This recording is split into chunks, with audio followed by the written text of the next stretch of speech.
Solo como exploración, no con el ánimo de especular, estimadísimo maestro Jaime Hernández, ¿hay algún riesgo de que esta omisión o estas pifias, esta incompetencia puedan en algún momento en el futuro ser interpretadas como una connivencia entre las autoridades de la Fiscalía y el crimen organizado, un olvido, una omisión deliberada para no llevar a cabo indagaciones en materia de narcotráfico? Yo recuerdo, fue hace no mucho que el presidente, al referirse al grave, al severo problema que hay de corrupción en el aparato judicial, también se refirió a la cultura de la abogacía en general.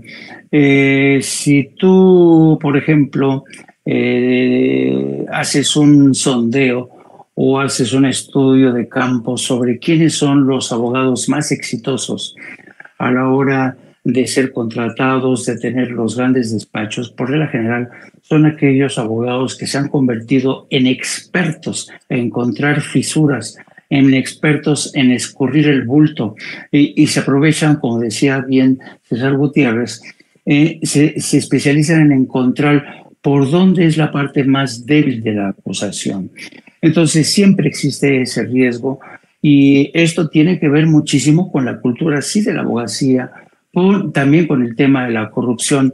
Y por eso yo cada vez que es inevitable hacer un comparativo, establecer un comparativo entre el sistema judicial de Estados Unidos y el de México, por ejemplo. Hablábamos, por ejemplo, de por qué no nos enteramos de los casos, si acaso hay investigación o no, en el seno de la Fiscalía General de la República. Y César mencionaba, pues a lo mejor la Fiscalía no quiere filtrar que hay un caso. Y esto te habla de la cultura que siempre ha visto en México, en el que a veces determinados casos se filtran a la prensa. La Fiscalía a veces filtra cosas que le interesan y esto termina muchas veces por dañar el caso de la propia Fiscalía, porque se está vulnerando el debido proceso. Bueno, en Estados Unidos, el Departamento de Justicia, y esto yo me enfrenté al Departamento de Justicia no sé cuántas veces, cuando yo quería inquirir, preguntar sobre un caso en específico, el Departamento de Justicia siempre me decía: a ver, maestro, tú ya sabes que nosotros ni confirmamos ni desmentimos ningún caso, ninguno, no podemos discutirlo. El único momento en que ustedes se van a enterar es cuando el detenido se ha presentado en la corte y se da a conocer los términos del encauzamiento. Son muy estrictos en ese sentido. Y esto te habla de dos culturas completamente distintas. En cambio, en México, las fiscalías o la procuraduría filtraban a como conviniera en el aparato político. O sea, te pongo un ejemplo. Yo, estando todavía como corresponsal en Washington, un día me habla el director del periódico El Universal para decirme: oye, nos dicen de Los Pinos que hay un caso contra Kate del Castillo vinculado al tema de su empresa, investíganos. Y entonces, en cuanto me preguntan eso desde el periódico, yo les dije: oye, espérame, el Departamento de Justicia no va a confirmar ni va a desmentir eso. No lo hacen y no lo van a hacer nunca. Y se bueno, es que nosotros tenemos, digo, sí, pero del lado mexicano todo se filtra, todo se conoce. Acá no, porque los fiscales en Estados Unidos son sumamente cuidadosos. No permiten que se filtre nada en absoluto. ¿Por qué?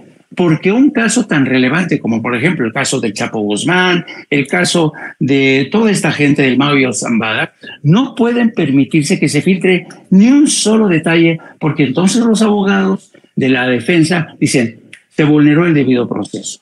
Entonces, siempre va a existir ese riesgo en el caso de México, no solamente por un aparato judicial que ya sabemos que, no digo que todo, no puedes generalizar, pero hay problemas de corrupción severos en el aparato de justicia y además hay despachos especializados en justamente buscar cuáles son los puntos más vulnerables, dónde está esa fisura. Son expertos en eso. Lo digo porque yo tengo amigos que son abogados especialistas precisamente en buscar en la ley cómo es posible agarrarse de determinado hecho, por ejemplo, problemas en el registro de horarios, testimonios, la interpretación de una ley.